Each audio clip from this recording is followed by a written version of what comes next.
Ya, pemirsa, kita awali dengan laporan perdana. Saudara, Komisi 1 Dewan Perwakilan Rakyat Aceh menggelar rapat koordinasi dengan Dinas Budaya dan Pariwisata Provinsi Aceh dan Kepala Balai Prasarana Permukiman Wilayah Aceh terkait pembangunan IPAL di TPA Gampung Pandi, Kota Banda Aceh. Saudara, rapat tersebut berlangsung di ruang musyawarah DPRA pada Selasa siang kemarin.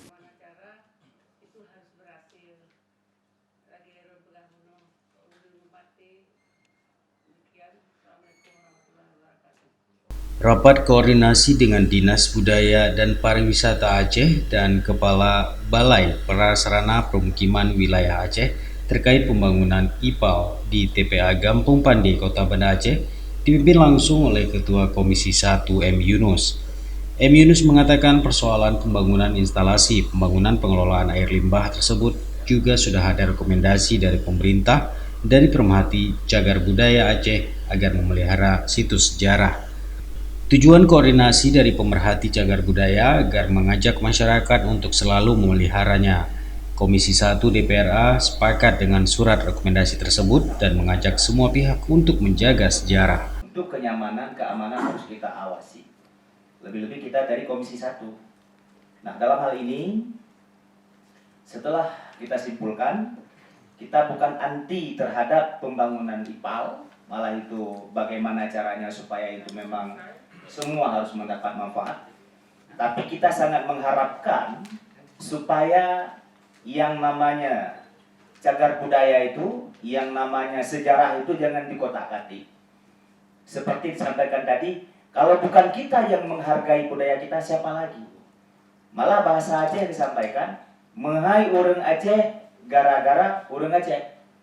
Murah urang Aceh pi gara-gara urang Aceh. Kadang-kadang yang sit makam raja.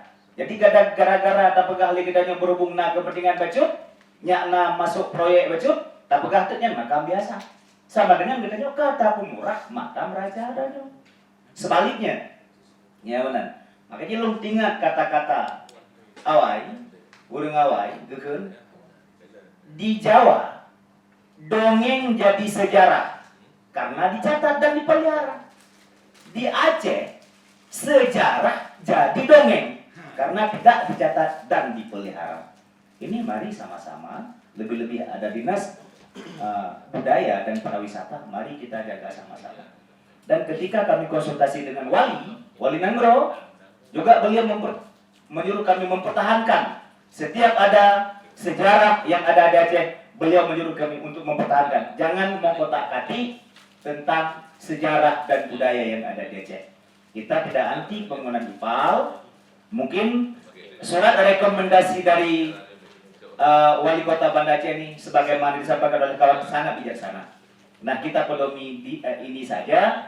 Nanti mungkin ada sharing-sharing yang lebih lanjut. Tolong dari pihak balai, seandainya ada pertemuan-pertemuan, begitu juga dari Disputpar, kami dilibatkan. Karena kami ini bagian hukum, politik, dan pemerintahan. Saat Komisi 1 DPR Aceh berkonsultasi dengan Wali Nanggro, juga meminta untuk terus mempertahankan setiap situs sejarah Aceh dan jangan mengotak-atik tentang sejarah dan budaya yang ada di Aceh. Komisi 1 DPR Aceh juga sepakat dengan rekomendasi tim ahli cagar budaya Aceh untuk merelokasi pembangunan instalasi pengelolaan air limbah di Kampung Pandi guna menjaga situs sejarah yang ditemukan di lokasi tersebut. Ya, yang pertama karena kan kita tidak tahu, berarti tim Bapak Wali Kota Banda Aceh sudah menyuruh Disputpar Aceh untuk membentuk tim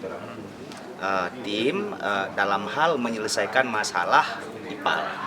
Nah, setelah kita duduk dengan Disputpar dan Balai PWA Aceh, berarti kita sudah mendapat rekomendasi dari Pemerhati Cagar Budaya Aceh tentang rekom setelah duduk berarti antara raja-raja, ulama-ulama, ule-belang, dan tokoh-tokoh. Berarti ada 7 rekomendasi dari Pemerhati Cagar Budaya untuk menyuruh kita selalu memelihara cagar budaya. Dan saya rasa mereka ini juga bukan anti IPAL, tapi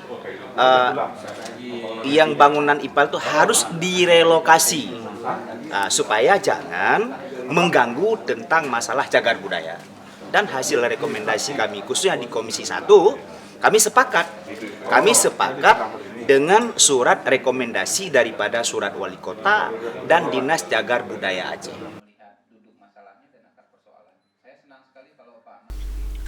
Sebelumnya, pemerintah Kota Banda Aceh kembali melanjutkan pembangunan IPAL tersebut pada akhir Februari 2021. Pembangunan ini sempat dihentikan karena banyak ditemukan situs bersejarah seperti nisan makam raja dan ulama Aceh pada 2017 lalu.